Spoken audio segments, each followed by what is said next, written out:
What's going on, guys? Welcome back to the channel. We are on our third episode of the Set 1 Cards Explained, talking about the legal blue cards for the Set 1 format. We go over all the cards that are legal in the Set 1 format, so that'll be for the Treasure Cup, which means we go over the red film cards, the promos, demo deck, TPs, and starter deck and core set cards. So let's jump right into it. Blue is a more strategic kind of color. Has some bigger brain implications than some other colors. Cough, cough, red and green. But it's because it isn't as popular, it is a little harder to play. But let's jump right in.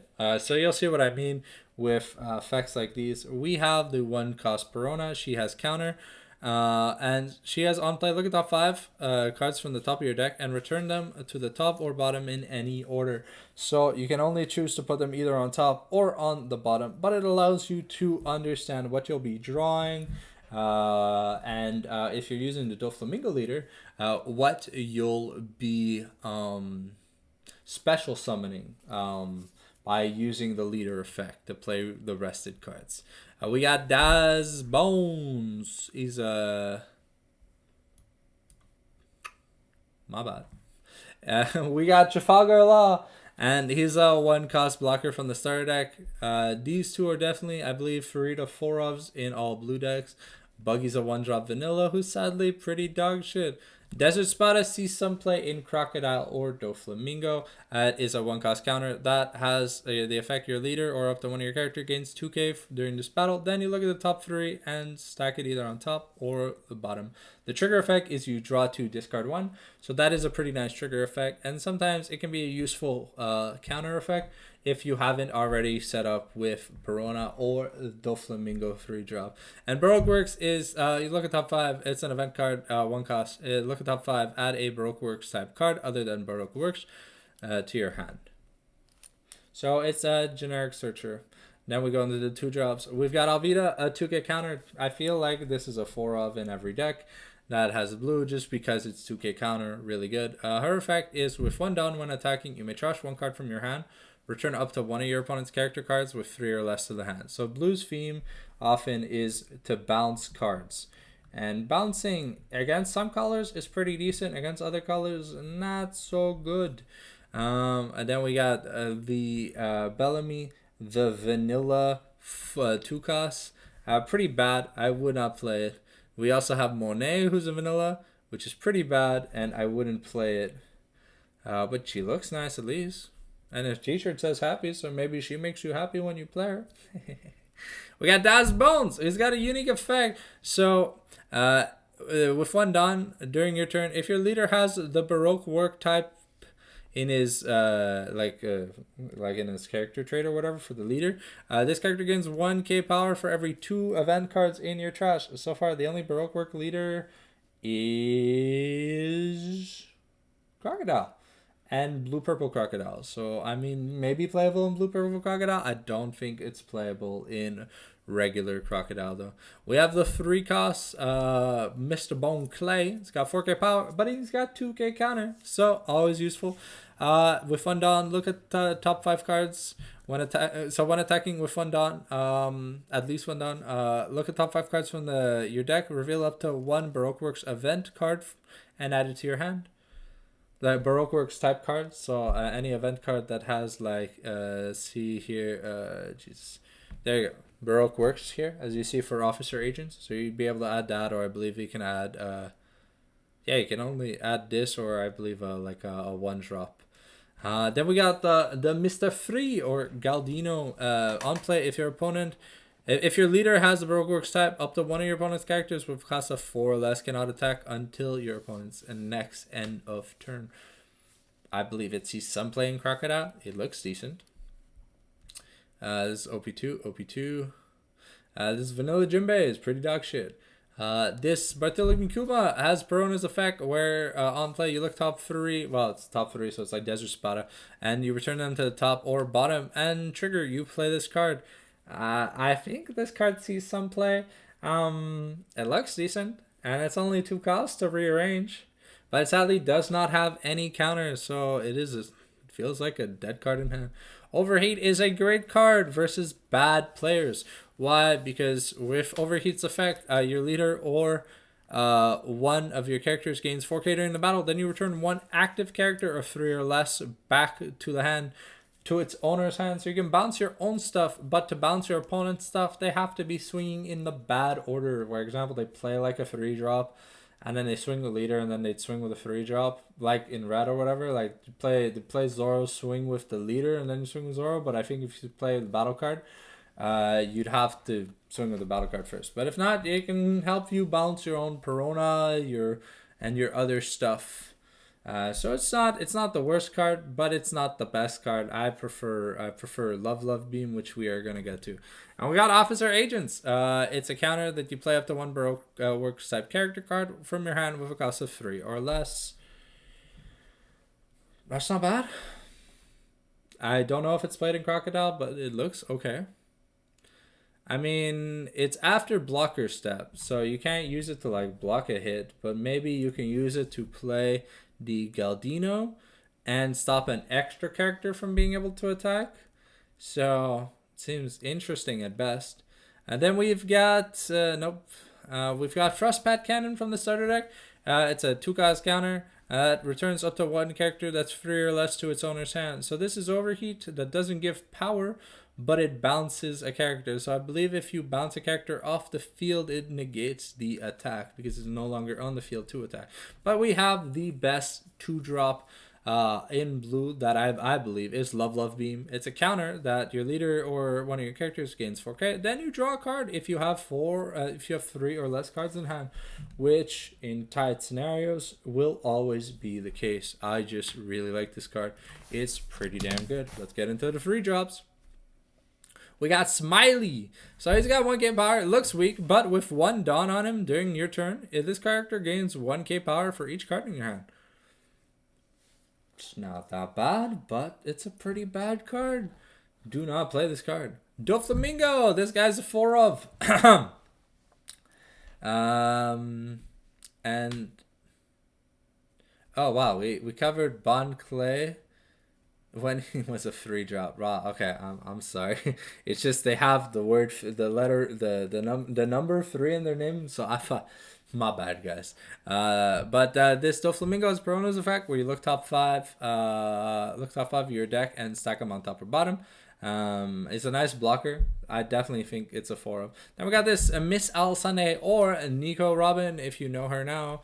All Sunday was her Baroque Works name. She's a blocker with 1K power. She has counter. If your leader has Baroque Works, it has a Baroque Works type, return up to 1 event card from your trash to your hand on KO. So essentially, when blockers block and they die, that's when they got KO'd. So she can help you recycle a Love Beam, and I feel like that's not too bad. You got Miss Double Finger, Zala. She's a 3-cost vanilla that has the effect on KO, draw a card. I think it sees some play in Blue-Purple Crocodile, but other than that, I don't think it's that good. We've got a Vanilla Mocha, sadly not playable.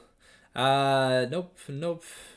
Edward Weevil's a vanilla, so he's not playable until we get the vanilla deck. We got Sentamaru, 4K power, 1K counter with 1 Dawn, activate main once per turn. So with 1 Dawn, you tap 2 extra to play up to 1 Pacifista with a cost of 4 or less from your deck. So basically, you get to play a Pacifista once per turn while he's on the field for 3 instead of 4.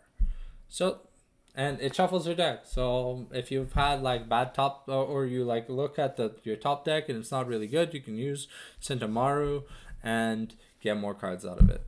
The Pacifistas are coming up, by the way. Boa Hancock. This is a 3-cost blocker that can be played from life because it has a trigger. So it's decent. I don't know if it sees any play. I don't think I've seen it see any play. But it looks nice. Alright, then we got Crescent Cutlass. A 3-cost counter. If your leader has the 7 Warlords of the C-type, return up to 1 character with 5 or less to the owner's hand. So I feel like this is somewhat okay in Crocodile. But I don't think outside of that it'll see any play. Now let's move on to the 4-drops. We've got Arlong, who's got a unique effect. He's a 4 cost 5k with counter. With one Dawn, activate main, you may rest this character. Choose one card from your opponent's hand and reveal it. If the revealed card is an event, you place one card from your opponent's life at the bottom of its owner's deck. So this card will be amazing when Ace Leader comes out in OP3, because that's a deck that plays a fuck ton of events. So you'll be able to technically snipe their life once per turn. And so essentially, his activate, it's an activate main, so you can use it the turn you play it, which is kind of nice. We got Krieg, a 4 cost vanilla. Bad, do not play. Gecko Moria against double attack. A double attack I feel like is not that amazing right now if it's not paired with banish.